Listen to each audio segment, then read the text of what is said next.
1 in 5 tenants are spending over half of their salary on rent. With an estimated 11.6 million people privately renting across the UK, this means that roughly 2.3 million tenants are spending over half of their pay before tax on rent.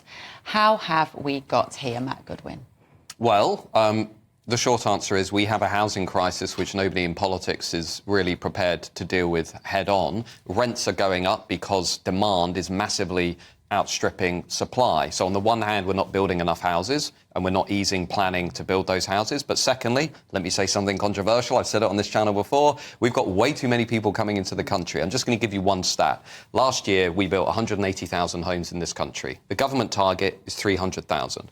If you look at all of the credible estimates of what we need to build going forward, just to keep up with demand from this ever-growing population, we're going to need to build 550,000 homes every year. We are not even coming close. So if these rents are high, Beverly, if these rents are high, just wait 5 years. Is that the problem, Juditha? Yeah, that is partly the problem. But then also remember that this is the knock-on effect of the pandemic, because you had a period where landlords had tenants in homes that weren't paying rent and they couldn't evict them. So now they're healing from the hurt. And also with the release of the kinds of restrictions that were put on rent increases on landlords, they're kind of recouping costs retroactively. And also because you've got a situation where people who are working don't earn enough money to buy homes. They have to rent for longer. And while they're renting, they don't earn enough money to put money away to save for a home. And so now you've got what was originally thought, people in their 20s, singletons, they rent. Now it's families who are renting for longer. Well, since lockdown, since the pandemic, rent has risen by 29%. That's huge. And I know what you're saying about there was some houses which couldn't be rented out.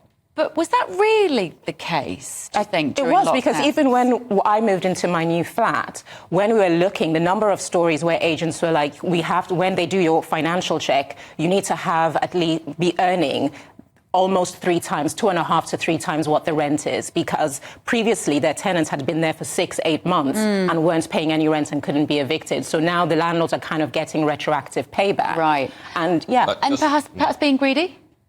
Being greedy, but I think fundamentally we have got a crisis here that is so big, and politicians on both the left and right are putting their heads in the sand. I mean, I have to come back to this point. You know, if you wanted to get a flat in London, as you know, on average you're competing with, they think, between 20 and 30 other people. Many of those, by the way, are not from Britain. I think we need to talk about having some sort of principle of national preference in the housing market.